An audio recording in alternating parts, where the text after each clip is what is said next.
Good morning. Welcome to the New Jersey Morning Show. I'm Cara DeFalco. And I'm Lisa Marie Falvo. Let's get a check of our Garden State weather forecast with meteorologist Mike Vivetta. Good morning, Mike. Good morning to you both. Happy Friday and happy Earth Day. Yes. Today being Earth Day. Yeah, nice day to enjoy some sunshine here across the Garden State because Cara and Lisa Marie, we've got a beautiful day ahead and a pretty decent weekend at that. You're going to like the temperatures, especially going forward this afternoon with highs across New Jersey likely touching 70 in certain spots. The statewide average will make it up to 68 degrees, calling it mostly sunny through this afternoon with temperatures cooling off later on this evening back down into the 40s, so it will still feel a little chilly, especially heading out this evening. Maybe if you have outdoor Friday night dinner plans, yeah, it will feel very pleasant. Dining al fresco, certainly a great day to do so. So all across New Jersey this afternoon, high temperatures, there you go, Lacey Township hitting 70 degrees. Now remember, that's before the sea breeze kicks in this afternoon. There will be a little bit of that light breeze arriving after about 3-4 o'clock, making the immediate shoreline and the beaches feel that much cooler. You know, folks down in Monmouth County, they're in Belmar, walking along the boardwalk and the promenade. Oh my gosh, it feels so cold in the afternoon. You need like a winter coat to go take a stroll after around 3 or 4 each afternoon. Whereas just a few miles inland, there you see over toward many locations back in the upper 60s and low 70s. So clouds increase this afternoon, and that will bring back the chances of more cloud cover later on this weekend. We've got a big split in terms of temperatures depending on where you're located for Saturday and Sunday. We'll give you all those details coming up with another check of your forecast right here on the NJ Morning Show. Mike, I'll take a 70-degree Friday any day. Absolutely. I'm so upset I can't enjoy it because I'm going to be here in the studio, say, till like 5 o'clock. Yeah. Well, you remember the late sunsets after 7 o'clock. Sure, so yeah. you still get those evenings here that kind of make it feel like summer. We're getting there. We're getting there for sure. Almost. All right, Mike, thanks so much. We'll check back in with you in just a little bit.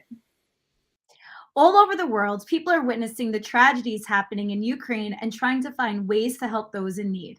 Point Pleasant Beach Mayor Paul Kanitra recently led a trip to Ukraine to support those affected, and he is joining us now to share all about his journey.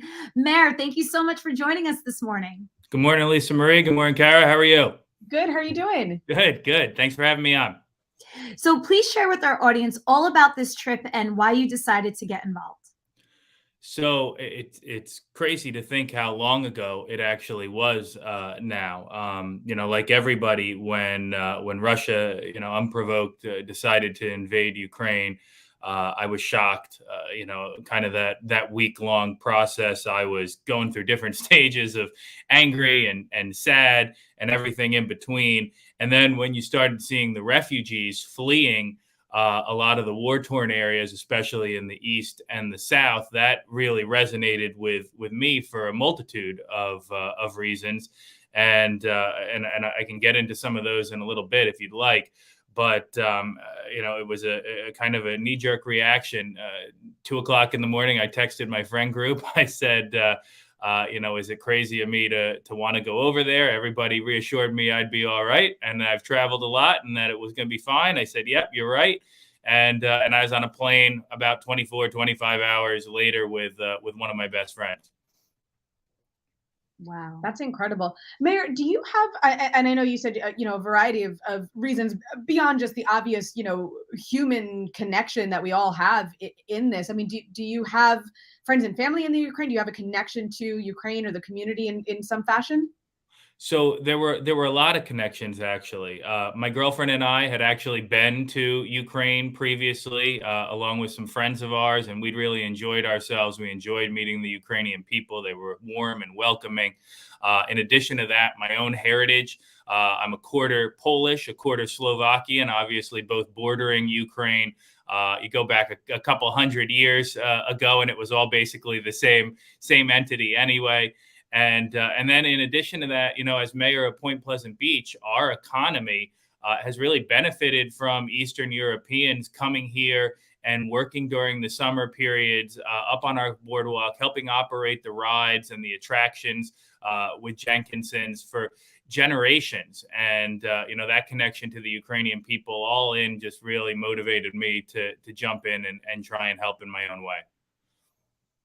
Well, the help continued, right, with your concert in Point Pleasant Beach.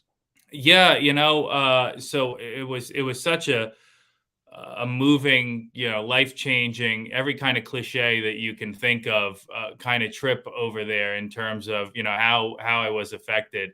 But by the time that I was driving back from the border to the Krakow airport, we decided that we really wanted to keep it going and help even more. And I had some friends reach out to me and said if I wanted to do something, they'd be all in. And that transformed into the Point Beach Cares concert for Ukraine that we held just about a week or two ago, and that raised $200,000 for charities, which is a way for Point Pleasant Beach and the whole Jersey Shore community to show that they really gave back. And we're going to be cutting some checks and handing them out in person here in the next couple of weeks to World Central Kitchen, which is one of the groups that I worked with at the border, and to Caritas Poland, which is one of the groups I got to know, setting up kind of our tables to give out things next to them in the refugee center. Wow. That is just incredible. So how have you seen these tragedies and atrocities affect the people of Point Pleasant Beach? Well, it's interesting. When I was over there at the border, I don't think anybody expected to see Americans, let alone as early in the conflict as we were there. And the thing that I assured everybody is that Americans were just as emotionally affected by the situation and just as supportive of the refugees and the Ukrainian people and the Polish people that are taking them in. As much as the rest of the world. And it's been, in a very polarized political environment, it's been, a uniting cause. I mean, people from all walks of life, people from all stripes of the political bandwidth, see the atrocities and feel that, that they need to jump in and help. And the borough of Point Pleasant Beach is no different. To give you an example, I mean, World Central Kitchen that we were handing out hot meals on the border with, they just had their facility in Kharkiv bombed the other day, and they're already back in there working to kind of reestablish operations in what's the second largest city in Kyiv. And the borough of Point Pleasant Beach, they stepped up. Not everybody can jump on a plane and go over and jump in as crazily as kind of I did. But, ticket prices were $60 a piece. They all jumped in and sold out 2,000 tickets. The sponsorships were through the roof. We probably raised about $100,000 in sponsorships. And a lot of them have reached out and asked other questions as well about how could they help or how could they sponsor somebody. And interestingly enough, yesterday, the U.S. government finally stepped up and allowed a conduit for refugees to come over to the United States, and they are looking for 100,000 sponsors in the United States to kind of temporarily house Ukrainian refugees, which I think will be another way that the Jersey Shore community, New Jersey, and the whole country can give back.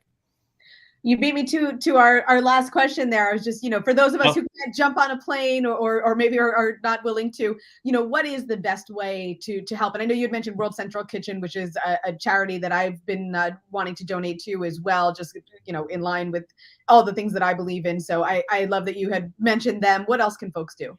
Well, I think a lot of times in situations like this, one of people's first inclination is, clothes. I'll send clothes over there. And we wanted to go and really vet the situation, vet all the different organizations, decide what was working, what was not working. My personal recommendation is that, hard cash, currency, donations make a bigger difference, simply because what we saw there, the clothes, whether they're new or used, they wind up in piles on the ground. There's not a lot of great logistics for handing them out in a humane, sanitary, kind of organized way.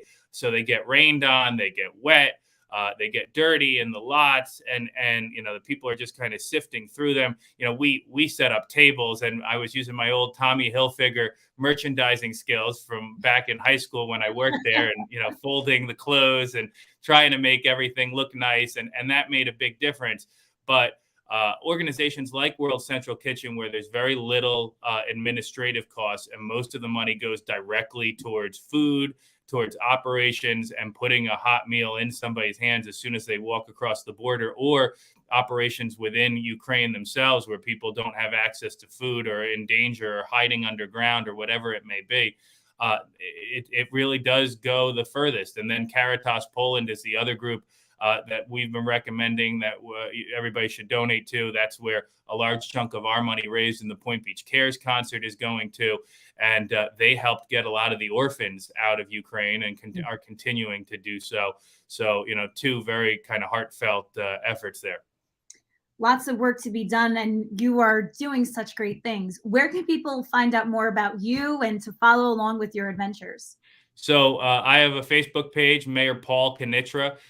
We actually have a little bit of surplus T-shirts and hoodies and hats from the concert that are left over. In a couple of days, I'll be posting how people can get their hands on some of those if they want to donate in their own way. And that'll help us unload the last couple dozen items that we have as well. Is that the hat you have on your head? Because I do like that hat. I love that. Branded Bills, brandedbills.com. These guys should give me some sort of revenue sharing. I think, I don't know. I wear this hat all the time, but it's about as Jersey as it gets right there with the leather insignia on it. I love it. I love it quite a bit. We love it. You guys have a lot of energy for early in the morning. I appreciate that. We always do. I don't know why. But, I'm going to say somewhere between a toddler and just years of morning news. Yeah, it's just the hours that we get up and roll. But as do you, Mayor. Thank you so much for joining us today. We really appreciate it. You're doing wonderful work out there. Keep it up, and we hope to keep shouting you out as much as we can. And hopefully everyone joins in and follows along with you. So thank you again. Thanks so much. See you guys soon. See you at the beach soon. Yes. Come down. Absolutely. Can't wait. Bye. Need to work on that tan, Kara. I come in two colors, porcelain or lobster. I don't know how that is. You have that Northern Italian. Northern Italian. That's what it is. Hey, listen, recreational marijuana sales have officially begun as of yesterday in the Garden State after the Cannabis Regulatory Commission gave the approval to 7 medical marijuana companies with 13 dispensaries. Governor Murphy marked the start of the adult use recreational cannabis sales with a visit to Zen Leaf in Elizabeth. Today's launch of adult use sales is an important milestone. Today is the start of an entirely new industry in our state. But we all must remember that this is not the end of the journey, that this is just the beginning. We still have a long way to go before this industry fully develops. An industry that will create many new good-paying jobs and is projected to exceed more than $2 billion in sales within the next 4 years. And people across New Jersey lined up outside of dispensaries waiting to be some of the first residents to purchase recreational marijuana. And I mean, there was just incredible video from around the state of people literally, it was like an iPhone was just released. I know. People were online from like the night before camping out. Yeah. But it's just interesting because yes, it's legal, but Mayor Fulop in Jersey City, he was on record saying, look, if you're a police officer smoking weed, that's not going to fly. Yeah. So I feel like there's a lot of rules that have to be adjusted. And, it's been such a taboo part of our culture. Right. And now that it's legal, I think a lot of mindsets have to change. Yeah. I think, what they do and they don't necessarily, it's not, I don't know it's being forced on anybody, but at the same time, I think there's kind of an acceptance of, there's a whole group of people who are using this legal or otherwise. So let's cash in. Yeah. Like the sports betting. Yeah. Yeah. Absolutely. Exactly. Well, this is an incredibly scary story. State police are looking for help in identifying a man wanted for home invasion and sexual offense. Police shared a sketch of a man who allegedly broke into a woman's home in Hillsborough, took his clothes off, and groped her while she was showering. The victim was able to fight off the suspect, who fled the bathroom and left the house possibly through a screen door. The victim was not injured in this incident. The suspect is described as a white male, approximately 18 to 24 years old, with a thin build, short, dark-colored hair, and no facial or body hair. Anyone with information is asked to call the Somerset County Prosecutor's Office Sex Crimes Unit or the Hillsborough Township Police Department. How horrifying. That's so scary. That is so scary. Yeah. hopefully someone recognizes him or they're able to catch him quickly. We've got some good stuff coming up on the show, though. We're going to be talking to the owner of the shop in Chatham. They've got a grand opening tomorrow, as well as our buddy Tony Paradise, to Anthony Paradiso from Jersey Sporting News. And you can connect with us on Facebook, Twitter, and Instagram. We'll let you know who is going to be on the show and so much more. Be sure to check us out and click follow. Did you know that heart disease is the #1 killer of women? I didn't, until it happened to me. All women need to know that cardiovascular disease is the #1 killer of women. Know your family history and talk to your doctor about heart disease. Awareness may make the difference between life and death.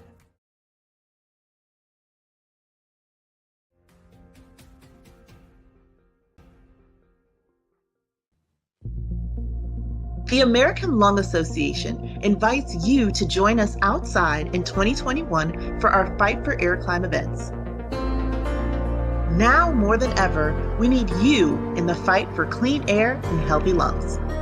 Let's go outside and climb, because every step counts. Visit us at lung.org.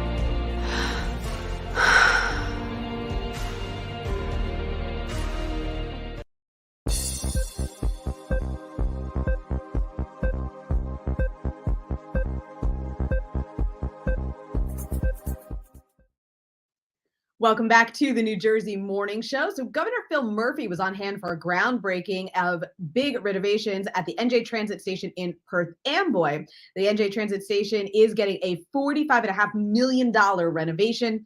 Governor Murphy once again was there, marking the 95-year-old train station, making the 95-year-old train station more modern, fully accessible. Updates include additional ramps and stairs, and the construction of 2 new platforms and 4 new elevators. This is a day that's been in the works, I don't have to tell you, for a long time. It has been 30 years since the last time major improvements were made here.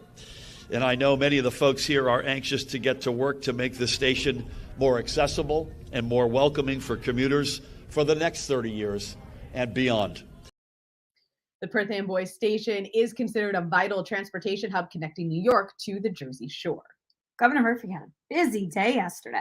I'm always amazed at how politicians get all over the state in the way that they do. Because I'm like, it's not like we all have sat in Garden State Parkway traffic. Like, unless you flew, there was no way you made it from, Perth Amboy to somewhere up in Bergen County to, they're all over. Unbelievable. Well, the police entourage helps. Yeah, that does. Yeah. I've been on, shoots and stuff where we had police escorts, and man, is it fun. Just turn on the sirens and just cruise right on through. I love it. Mike Vavetta knows that kind of royal treatment, right? It's fun. Yeah, you get to go beyond the barricades. Always a good time. Speaking of good time, you had Mayor Paul on from Point Pleasant. Everybody maybe get their head in the beach kind of mode with the beautiful weather today. Always. He invited us down to the beach. My favorite warehouse club now selling the beach cart to call all of the chairs and your goods out to the beach. Yes. So everybody getting in the mood until you see the 7-day forecast. Oh, no, don't say that. I mean, it gets chilly. But here's the other thing. A lot of plants are being sold now. The flowers, the things that, you see them. The vegetable gardens, a lot of the things that you maybe want to put in the ground. However, there may be a hard freeze coming for this upcoming Wednesday night into Thursday morning.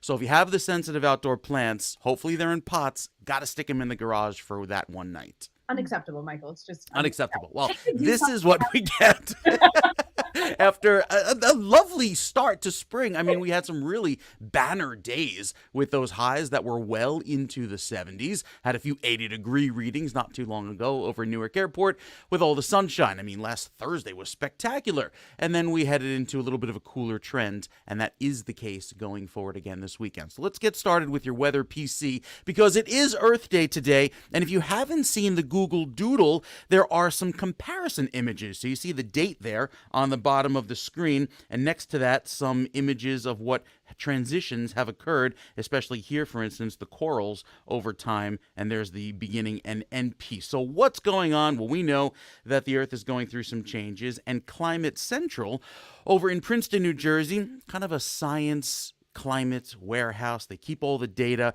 and they share it with you to kind of inform you as to what's happening. Earth Day is a great day to kind of understand what's happening and be aware of the changes that are happening temperature-wise. And even though we're not going to feel it this weekend, the long-term trend has New Jersey about 3 degrees above the 1970 first Earth Day 52 years ago. And that also, when you look at Newark, New Jersey, Newark has warmed 2 degrees on average since the first Earth Day back in 1970. The state of New Jersey, almost 3.5 degrees warmer than 52 years ago. And of course, the U.S. as a whole, about 2.6 degrees. Even Atlantic City, warmer than the average. You get some warmer days there, warmer Atlantic Ocean in the summertime. So you think, okay, well, isn't this good? Doesn't this mean great beach weather? Not so much, especially when we're concerned about the rising sea levels here across most of our barrier islands. As you saw with the flooding just earlier this week, didn't take a big storm to cause all of that seawater inundation down across the barrier islands in New Jersey. Okay, our forecast today here across New Jersey. Get to your weather headlines. We start off with a little bit of a spotty sprinkle later tomorrow evening. It's going to be a cloudy finish to the day, but I still think we start off with some sunshine early on in the morning.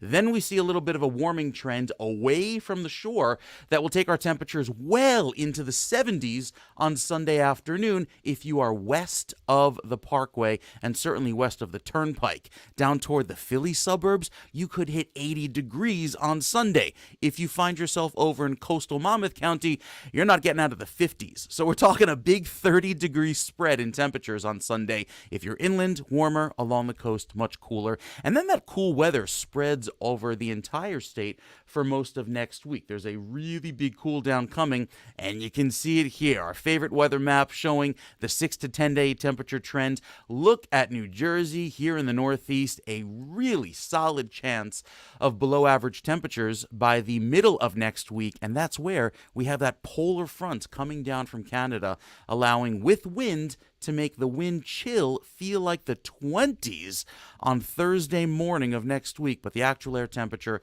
will be right around the freezing mark. So certainly going to be a day where you have to bring the sensitive plants indoors. Hopefully you didn't plant anything just yet. Going forward, the weekend looking warm, especially away from the shoreline. Again, along the coast, much cooler. So there's your average temperature across the state, right around 61 tomorrow and 68 on Sunday. Then Monday, also another pleasantly mild day with much cooler weather on the 7-day. We'll give you that 7-day forecast and show you just how cold it gets. Kara and Lisa Marie, that's coming up in a few minutes. Hope you had a wonderful Easter all across New Jersey, and we've got a nice present from our friends over at Palazzone's. My there on Route favorite 23. people.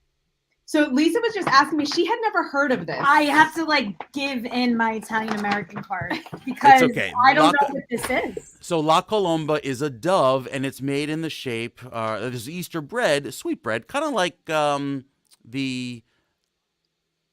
What is it called at Christmas? Panettone. Yeah, Panettone, thank you. Yeah, like panettone, but made in the shape of a dove. It's okay because my family, they call it Palomba.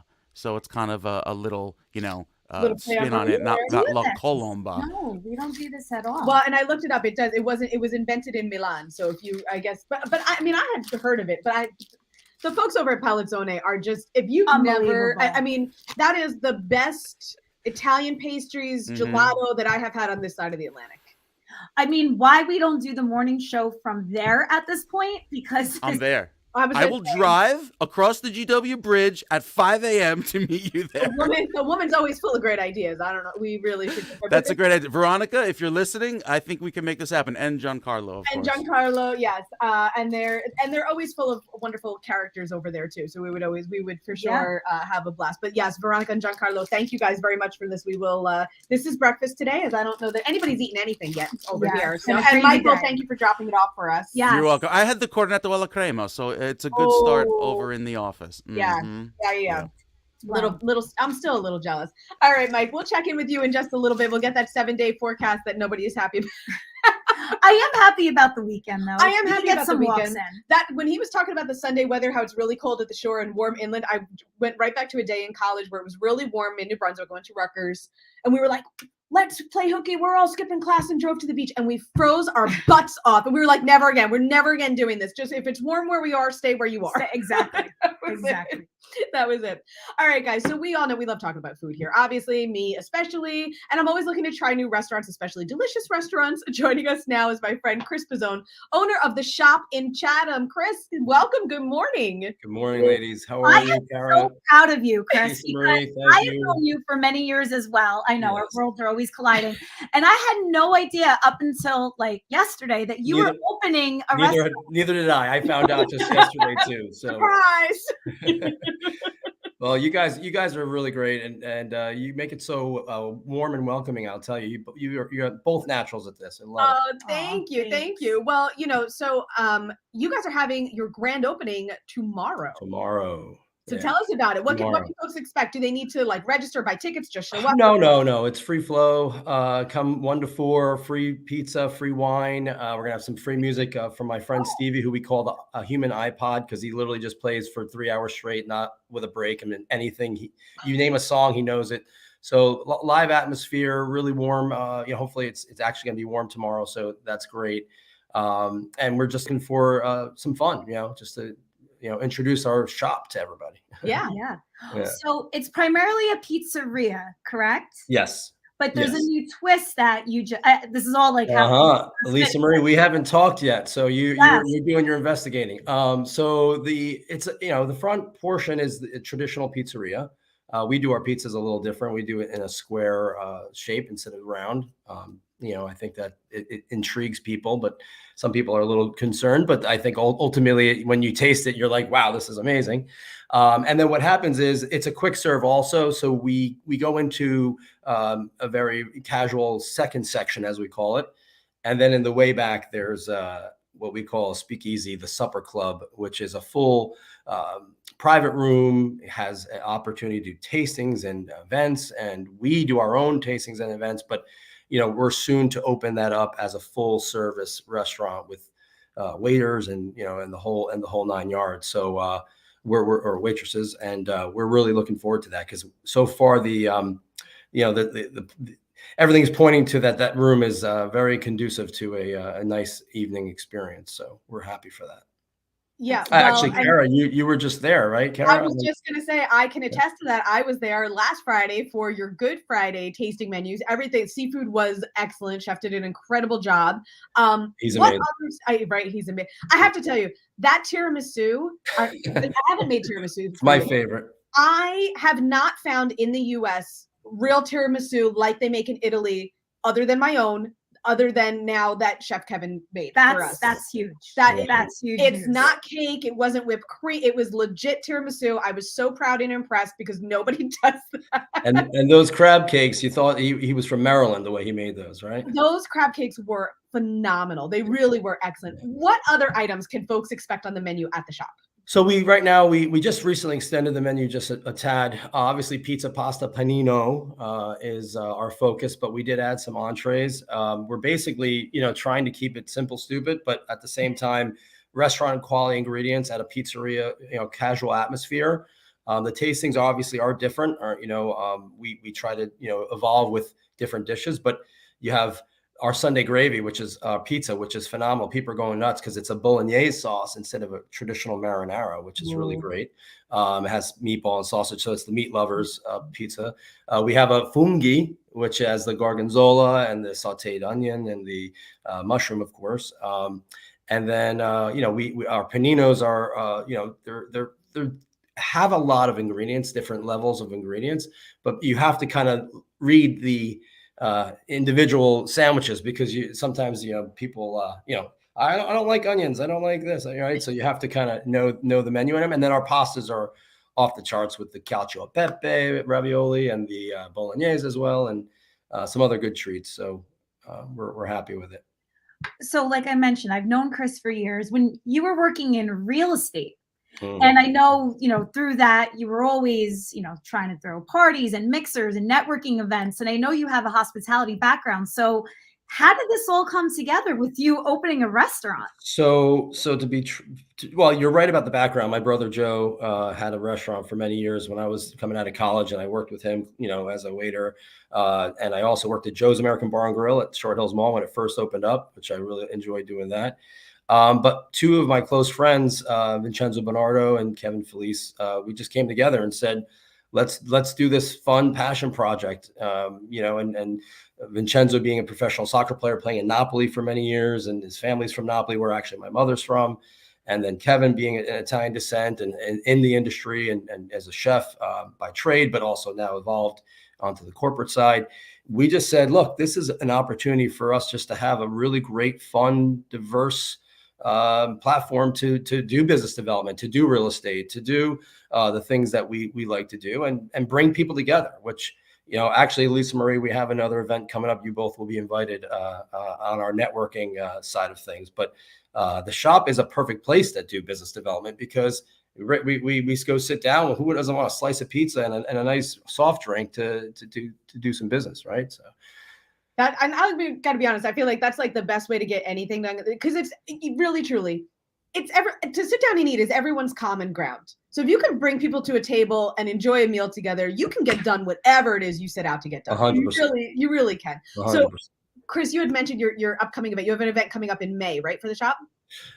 So we have a steak dinner coming up, which is going to be, Bobby Flay throwdown type atmosphere that Kevin, executive chef Kevin Felice, is going to be doing for us. He doesn't always cook, right? He's just helps out when he can. Yeah. But when he dives in 100%. So, or 110%, I should say. So he's doing a whole raw bar. He's doing, his crab cakes again, because they were such a hit, and a real beautiful piece of steak, and an awesome dessert that I can't divulge just yet. If you like the tiramisu, you're gonna love this one. But yeah, it's gonna be it's on Eventbrite. You can go to the website, you can click right on there. It's first come first serve. We're limited seating, like 30 seats, 35 seats. Right. So, Yeah. It's not a super huge, I mean, it's perfect for a birthday party, a baby shower. Cause again, like you said, it's, you guys have your own events, but you can rent the room for a private event as well. Right. Yes, 100%. Yeah. And that's one thing that we want to, cause it's really some places that you have to pay for the room first before you do anything. Right. So for us, it's like, here, this room's available. It's absolutely, I think a charming room, and you can go and make it what you want of it. Right. And you can even dictate what menu you want. So it's just because it's not on our main list of items doesn't mean we can't make it for you. So this is, we've even been toying with maybe using a really speakeasy and using the back entrance as an approach, and do drapes, because it's in the storage room. So we would do drape and like theater drapes and lead you right into the supper club that way. And then you're getting a really different experience through a pizzeria, right? Right. So no, I love that. Actually, it is a pizzeria. My wife always says that I shouldn't do this when it really is that, right? It is a pizzeria. I meant a supper club. Yeah. Well, I can't wait to try. Congratulate. Do you have outdoor seating too? We're trying to. It's just the front. It's a strip mall, so it's next. It's in the CVS strip mall on Main Street, so it's next to a few different retail spaces. So we can't go too far out, but we're going to try this summer. Yes. Awesome. Sorry, we're sharing a brain today. And every day. I'm sorry. I just wish people have that much enthusiasm for pizza as they do for marijuana. I don't understand. Like, I am with you. I say you roll with this and do a cannabis dinner, because no one's going to eat more pizza than people who are stoned. So take it and run. If you can't beat them, join them, right? That's it. Chris, really fast, just before you go, and just to clarify for folks, they can also come to the shop, a couple, a table for two, a table for four, and go in and sit down? 100%. Right now, that's in the section 2, which is, again, quick serve. You order at the counter, sit down. But then we are soon, we're working on opening the back room I think it's going to be on Resi, where you can make reservations. Excellent. And where can folks find out more about you, the shop? On the shop, on our website, theshop.com. It's everything's there. The supper club and events and our menu.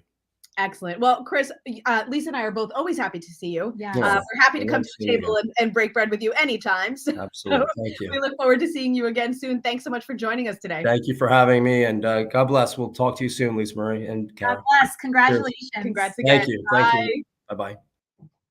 Chris is so much fun, but I'm so proud of him to be Yeah. parlaying, because he really has a love for food He does. and for people, and he's parlaying that into a beautiful business. And it's really such a great space and concept. And I, even for me, people often say like, oh, like, when are you going to open a restaurant? I'm like, it is a lot of work.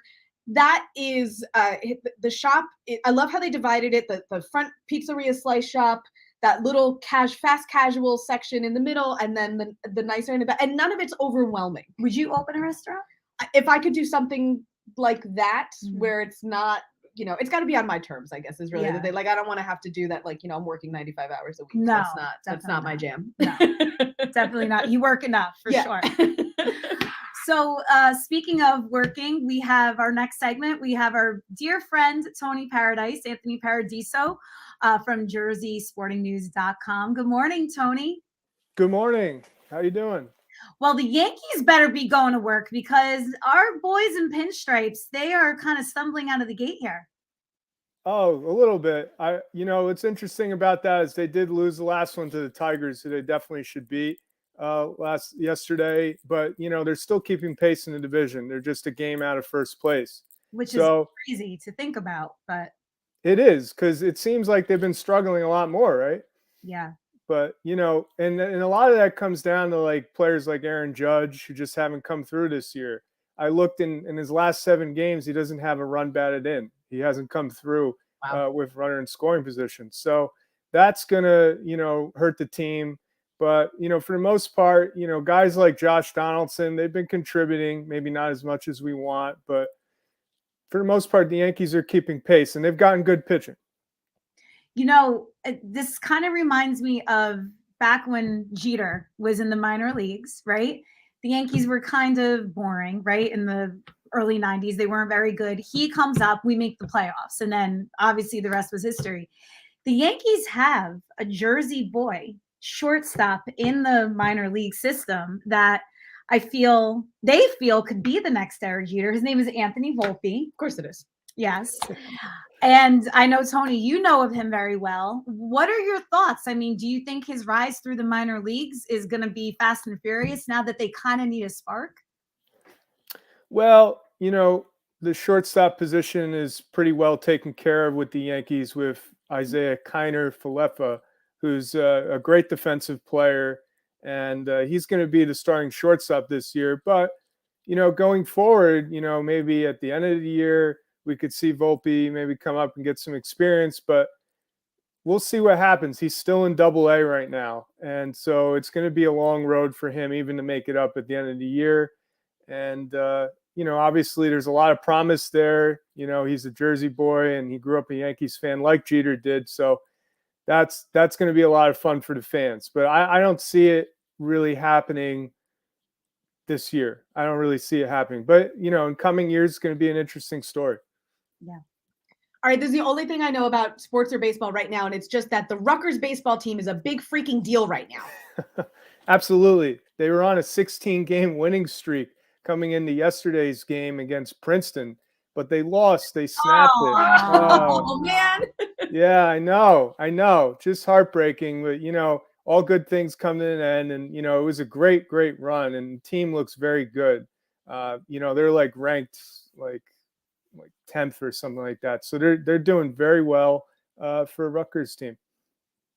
I love it for Rutgers. For Rutgers team. Rutgers athletics has, I mean, the girls soccer, we talked extensively about the basketball. I mean, they're kind of on the up and up. They just need some money, though, to keep it going. I think that's always the issue at Rutgers is, and I know the university and the students always prefer to have a balance between, where does the money go? Is sports going to be the focus, or, it's a world-class university. There's kids from every country on the planet. Not everybody's into sports, and they say, put it into science, put it into tech. So, yeah. There's a lot of different sports doing well there. Yeah. So I'll take that back. Well, Tony, what else is going on locally? Yeah. So, we've got some a lot of teams like baseball is going on. I was looking up in the NJAC conference, which is like Montclair State, William Patterson. Montclair State's second. They won their game recently. They're getting good performances. And Rowan actually has a pitcher named Eli Attire, who went 8 innings, I think 2 days ago or yesterday actually, and struck out like 7 batters. He's been stellar this season. And Rowan is surging up the standings. They're in third behind Montclair State and Keene, who's in first place. So that's the baseball scene there. Then I'll pivot real quick to women's lacrosse. The Rutgers team, we want to highlight Cassidy Spillis from Tabernacle, New Jersey. She had a great game recently. She's become the first Rutgers player in program history to become a candidate for the Tewarton Award, which is the National Player of the Year. Wow. For women's lacrosse. So that's a story to follow there. They're doing very well, and they're ranked number 11th. I have to tell you, it's a really funny story, and you guys are all going to laugh because you know me well enough to understand how ridiculous this story is. So when I was a freshman at Rutgers, I joined the club lacrosse team because I thought this would be fun. And I made it about a week in, and some girl like hit me over the knuckles with her stick, and I was like, "That's it! I cannot do this. This game is tough." And they are tough, but they are powerful, and I'm not at all surprised that they're doing well. Very tough sport. Yeah, I didn't play it either. Yeah. I certainly didn't play it. So. Yeah. I was like, this looks like fun. No. I give you credit for going out though and trying. I tried a lot of things. Yeah. It just didn't always work out. Tony, as always, thank you so much. We'll see you next week. Where can people find out more about you and Jersey sporting news? Yes, thank you. You can go to jerseysportingnews.com and read our articles. We've got a lot of great writers writing about New Jersey sports from the high school ranks to the pros. So please check it out. Thank you. Thank you. We'll see you next week. Thanks, right. Tony. See ya. Bye. All right, so coming up next, something a little more our speed. We're talking spring fashion trends with Enji Hassan. And you can connect with us on Facebook, Twitter, and Instagram. We'll tell you who is going to be on the show and so much more. Be sure to check us out and click follow. On Thursday, April 7th, join St. Joseph's Health. Did you know that heart disease is the #1 killer of women? I didn't, until it happened to me. All women need to know that cardiovascular disease is the #1 killer of women. Know your family history and talk to your doctor about heart disease. Awareness may make the difference between life and death.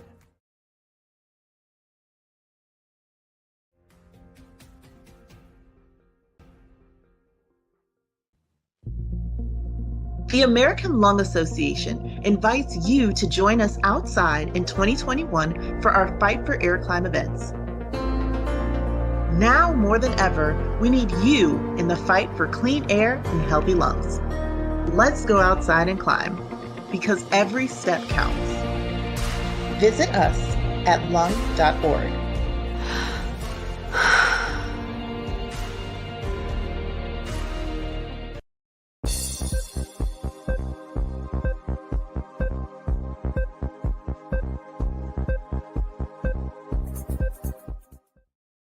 Welcome back to the New Jersey Morning Show.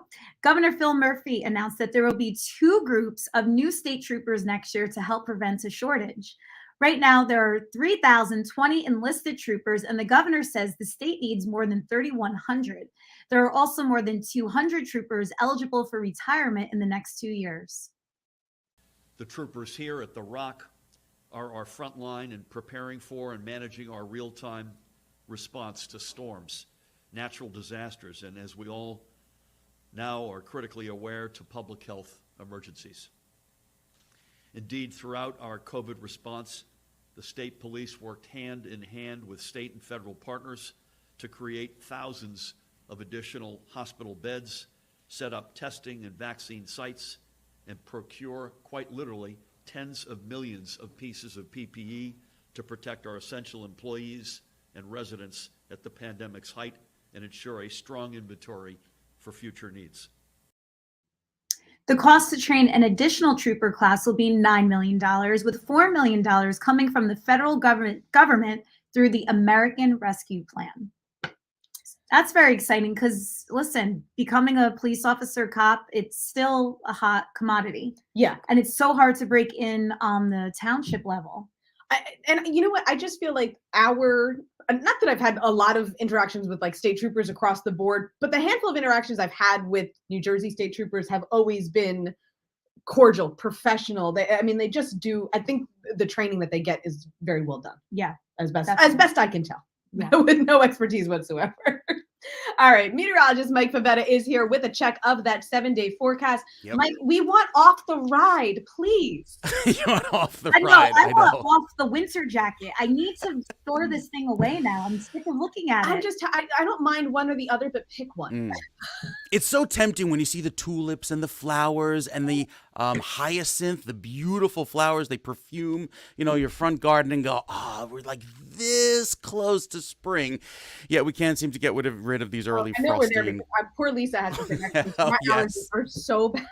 Allergies are high. Speaking of allergies, we're going to give you that allergy forecast because the tree pollen has remained at the high level throughout the week. Haven't had any substantial rain to give us a reset, but you can find some relief from allergies over toward the coastal communities this weekend when you get that nice breeze off of the water out of the east. That helps to tend and trend those allergens at least lower locally. Temperatures tomorrow start off in the 40s, but we're right back into the upper 50s and low 60s. 61 in Morristown with mostly sunny skies. Some afternoon clouds rolling in Newark on your Saturday, 61.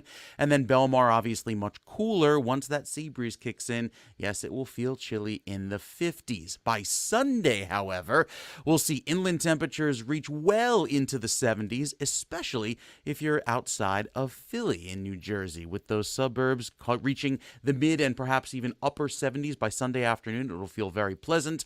Along the coast, obviously, much cooler. So yes, it's a good idea to start getting ready with those allergy, at least reliefs going forward, because throughout today and tomorrow and Sunday and Monday, with no real significant rainfall until Tuesday, our pollen levels will probably reach the highest that we've seen so far this spring season, as yes, allergy season is in full bloom. You can see across New Jersey the apple blossoms, the dogwood trees flowering in white, the cherry blossoms in pink. Looks really pretty. Again, unless you're an allergy sufferer and you're seeing it through the fogged, glassy eyes, that is revenant with allergy season. Now, going forward, the 7-day forecast has some very wet weather on Tuesday. That rain that moves in will give us kind of like an allergy reset, helping to bring pollen levels down temporarily. But what follows that on Wednesday and Thursday are afternoon highs in the 50s only and very gusty winds. So we're going to have not only a windy period for next week, but also a very chilly one at that, with temperatures that start in the 30s each morning and only climb into the mid 50s. That is several degrees below average, and it's actually going to be quite cool for next week, with that, again, probably frosty morning or a hard freeze in some parts of the state on Thursday morning. So keep that in mind. If you have any of those sensitive outdoor plants, they got to come in for Wednesday night. Otherwise, we've got a pretty decent weekend ahead, so enjoy the mild weather away from the shore while you can. And then, of course, before you know it, the beach weather will be here and the ACs will be cranking. I know. I was gonna say we complain now, and in like 2 weeks we're gonna be like, it's so hot. You really won't ever hear that from me. No, No. I'm as miserable in the heat as I am in the cold. I'm really I'm like, can it just be like 72? And then can we just do that for a little while? Mm-hmm. All right, Mike, thank you very much. We always appreciate it. You bet. So spring is finally here, and one of these days we can take our spring clothes out of the closet and wear them. But overall, we're saying goodbye to our wool sweaters and gloves. So joining us now to guide us through the transition for when the weather finally turns in spring is fashion stylist NG Hassan. NG, thank you for joining us. Hi guys, how are you? Good. How are you doing? Great. Happy Earth Day. Yes, happy Earth Day. You like all the bright colors? So we're going to talk about spring trends. I kind of want to focus on the key essentials that probably people already have in their closets. So before you get like too excited to shop and donate or store, let's see what you already have. Today, I think we should start with denim because I feel like everybody has some denim in their closet. And the trends that we're seeing is the denim is going darker. Okay. And it's definitely also doing like where you're matching your denim to a jacket or a nice button down denim. You don't have to do it, but it is fun. And you can also like take it to a different, more trendier level where you can do that. So a lot of people, men and women, they're doing like mixing and matching color of their denim, or definitely using at least one dark denim within their ensemble. We also have colored denim. So I like colored denim just because it's like I'm still wearing jeans and I'm like comfortable, but I'm still like more spring. And you can do green, you can do pink, all versions of like pink. So light pink, a bright pink like my shirt, and just kind of like have fun with it. With the colors that are more pastel, I would try to stick to a lighter top. I wouldn't match a dark denim jacket with that. I would do like a light denim top or jacket, and then just kind of like accessorize like the normal. The next area I think we should discuss is work attire. Now that we're all going back, kind Now of. we all have to put on pants, Actual clothes, actual yeah. clothes every day. Yeah. What does that look like? I mean, for me, it's really fun because I get to see, and literally with all these women that are calling me and men, can we go personal shopping? Can we start, seeing what I should wear? Everyone's getting really nervous. They still want to wear their joggers. They are so used to Zoom where they just wear like a nice top. And I'm saying like, let's have fun. Let's start getting our lives back. Let's just feel like we're going to work and we're having fun. We're meeting people. And a lot of it is, again, I call it the matchy matchy, and where you can match like a nice long suit pant with a blazer that can literally be the same color, or you could do the short version. Also dresses that are in, again, are color pants and button downs together. And you have a lot of cargo coming back. So like you have like a long short with a cargo jacket. Can we talk about this for just a minute? Because I feel like we're all at that age where like now like our childhood styles are coming, like you said, like the whiter pants, the cargo pants. And I'm kind of having a little bit of a midriff. Yeah. And I'm like, oh my God, let me go dig it up. It's in the basement somewhere. That's what I keep saying. I had that outfit when I was 14. Yes, like that's Britney Spears, right? Yes. That looks like a Hit picture. me baby one more time. Exactly. No rise already. I mean, the thing is, it's more. I always say like take the trends for also work for you. Like if you're going to a certain job, certain generation also wears different. I incorporated Gen Z. I'm thinking of like every kind of generation, business women, 20s, 30s, 40s, 50s, 60s. The most important thing is like to enjoy yourself when you're wearing the clothes and also feeling comfortable. So if something's not fitting well, it's okay to, go and find something that fits you. Don't look at the size. I know it's a different complete subject, but I just want to, make sure like focus on feeling good and not everything is just about the trends too. Well, and to that point, Angie, and you obviously give your expert opinion here. I've always felt, not every trend is for every body, literally your body. I'm very short. There are certain fits of pants that I'd look like I'm standing in a hole. I agree. And I'm glad that you think of it like that, because that's one of my things when I'm working with these customers. And like, I tell them, you guys have to like work on what works for you. Like it could be like Lively wearing it or Nicole Kidman, but it's got to see what. But I'm not 6'2", and that I have to be 8 inches taller than I am in the same weight. Yeah. Yeah. Or just you don't feel comfortable. And it could be just as simple as that. And certain colors too, like pastels aren't really my thing, especially right now, because I'm not tan. You know what I mean? Maybe in August it's a different story, but when you're talking about pastels, like they don't really work with my skin. More the jewel tones, that's more my and then you still want to wear that, you can add it to your accessory, so like a handbag or your jewelry instead of being a top or a bottom. Another thing is like we're still kind of able to wear the tracksuits and wear somewhat more of a lounge wear. I'm not saying a sweatpant or a legging to go to work, but I'm saying like there are more active leisure that they have added some embellishments to it, or something where it's fun and you can still go to work and still feel very comfortable and like you're taking that next step. Yeah, I feel like though in fashion they have to now, I mean for the foreseeable future anyway, incorporate the comfort level, because we were in pajamas for years. 2 years. Yeah, I was going to ask you something similar. Yeah. Yeah, they're definitely, active leisure was already in style prior COVID. So it just kind of stayed longer. And then they've kind of added some embellishments here and there.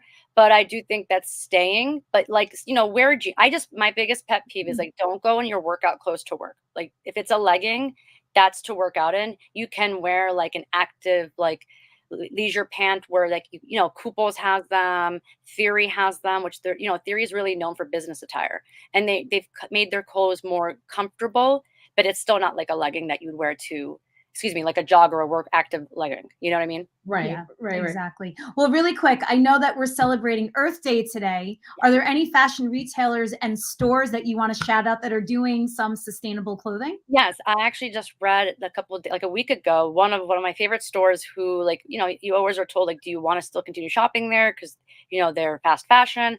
Zara's doing something new, and they're doing the Join Life program, which, like, it's a line that all the products are made using a process and a raw material. And they're really trying to do that because they know with how fast their fashion is that there are other areas that aren't so eco-friendly. And I think that's great that they're starting to do that. Also, a shout out to New Jersey, because now we are officially going to not be using any plastic bags. So when you're shopping, you're going to have a tote, a canvas tote, and maybe that's your pastel right there. So if you don't want to wear it, have your tote when you're shopping pastel. There you go. There you go. Angie, thank you so much for joining us this morning and keeping us up to date and looking good on all these spring fashion trends. You have yourself a great weekend. Happy weekend. Take care, guys. Happy weekend. Thanks, Angie. Thank you. I wish I had NG like all the time. I know. Yeah. To just pick out my pick out clothes. stuff for us. Because the things that she was saying, don't go to work in your leggings. Yeah. Leggings are on right We now. have a special work situation though. Listen, we've got one more guest for you before we wrap things up today. So across the country, April is observed as Autism Awareness Month. And joining us now is New Jersey teen author Ben Levin to tell us why he believes it should actually be called Autism Acceptance Month. Ben, good morning. Thanks so much for joining us. Hi, thank you for having me. Our pleasure. So Ben, why do you think it should be called Autism Acceptance Month rather than Awareness Month? Everyone is already aware of autism, and we know what it is, but what we need now is acceptance. No more stigma. There are actually tons of people on the spectrum all over the world who are locked in psych wards because people don't understand, and we constantly have to mask who we are and and are told that autism seems like this terrible thing. It's not. No, it's not. And I know that you do such beautiful writing, and you're writing about your autism experience. Tell us about it. I need a moment. I'm going to get onto Google Slides and show this presentation I made. Sorry, this might be a few seconds. Okay. May I share the screen? You know something, Ben, we can't share the presentation just because we're not set up for that. So maybe if you just want to talk about what the presentation shows. Okay. The first picture is me in this shirt I made with the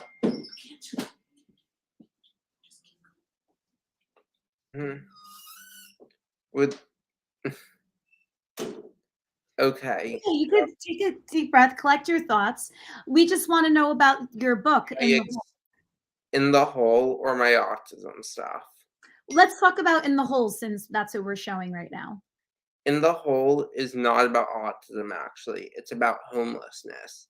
Wow. It's about a young boy named David who faces several years of his childhood without having a home and goes through every challenge imaginable.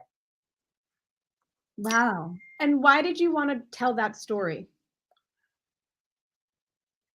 I saw a video in 8th grade about children in Florida who are facing homelessness in really rough situations. And after seeing this, I wanted to help raise awareness and fight to end homelessness. That's so beautiful. Because you're so involved with autism, just shifting back to that, how does that affect your writing? I mean, do you tell us about your writing process with autism. I've came up with hundreds of storylines. I'm able to keep track of them. I'm good at concentrating when I write. And Okay. You also say that autism is such a gift. Why has it been a gift in your life? well, I feel like I wouldn't be a writer without my autism. And I've also made some really special friendships with people on the spectrum. One of my best friends and I even started a club together to help people on the spectrum explore what they're good at, and called the PH Special Talents Club. Our school is called Pascack Hills. And another friend, I went through a hard time in 5th grade, and another friend came and he showed me how to be not self-centered and pulled me out of myself. And he's one of my other best friends, and I don't think we would have been friends. We would have gone to be as close without our shared difference. And I have other really special friends on the spectrum too. And that's so nice that, you view it as a gift, and that, you're sharing your gift with others, whether it be your friends or in writing form. Where can people find out more about you and to get a copy of the book? Go to jumpmasterpress.com or Amazon. Great. Excellent. Ben, thank you so much for talking to us this morning. And again, the book is called In the Hole. And Ben, we hope you have a great weekend. You too. Thanks again. Thank you. So inspiring to meet people like that. He's such a sweetheart, such a doll. And friendships like that are so important to everybody. Exactly. So to be able to really acknowledge that and, know the importance of it, it's critical for everyone across the board. We've got our good friend, meteorologist Mike Favetto. He's got one last check of the weather for you. Good morning, Mike. Good morning to you. Great story there, and pretty great weather for this upcoming weekend with highs in the 70s away from the shore today, tomorrow, and even Sunday, but you have to be west of the Parkway and even further west of the Turnpike to catch all of that warm weather. So if you think, like Kara, you mentioned the college story, oh, we're in New Brunswick, let's go to the beach, and then you get to the beach and it's freezing, yeah, that's one of those weekends that we'll have. 7-day forecast has mostly sunny skies today. A few clouds returning by tomorrow. And then we are back to cold after some rain on Tuesday. Allergies and tree pollen specifically going to be pretty rough. And then I think by Wednesday and Thursday of next week, chilly weather settles in, making it feel quite cold with wind chills in the 20s come Wednesday and Thursday morning. So don't put the winter coats away just yet. I mean, we're in May almost. Like, I know. Yeah, I know. Should be triple that at least. At least. All right, Mike. Well, thanks anyway. Yeah, thanks for nothing. Thanks for nothing. Thank you for the cake. We can't wait to try that. Yes, yeah. A cup of coffee help you warm up. It's right there. It's calling my name. Thank you so much. Before we wrap, a couple things. Congratulations to our Laura Jones, her daughter. Yes. Finally picked her Chose her college. school. Yes, I know it's been a very long search, but the Manhattan School of Music, which is so impressive. Brava. Yes. So we're really excited about that. And speaking of cake, I got to shout out your friend, Gabrielle Natoli. We talked about this last week, the carrot cake that she made for me for Easter. Oh, yeah. I had that turn out. It really was the best. The girl's ever. a monster. She really Yeah, is. I mean, just she's incredible. unbelievable. So I have to thank Gabrielle. And thank you to Lily Shea Photos for doing Liana's Easter shoot. She had a live bunny. Oh, you are brave? No, but my daughter loves animals. So like the bunny, and the bunny was so cute. She's not your child. I know. I'm not an animal person. It must be a Pisces thing or something, because me and Joe are both. But anyway, she had this bunny on her lap and was petting it, and it was so cute. So thank you, Jennifer Culinary, for that. We love it. How was your Easter, by the way? It was good. It was delicious. We had too much food, and that's how we like Par to for the roll. course. Yeah, Yep. absolutely. That's how we do it. All right, guys, and we've had too much show today. At this Yes. point, we've had so many great guests. We are the busiest bees Thank you all for joining us this weekend. Remember, we are live every Friday morning at 9 a.m. You can join us on all your streaming on social media. Find us on social media, Facebook, Instagram, and Twitter. We'll see you guys next week. Have a fabulous weekend, New Jersey.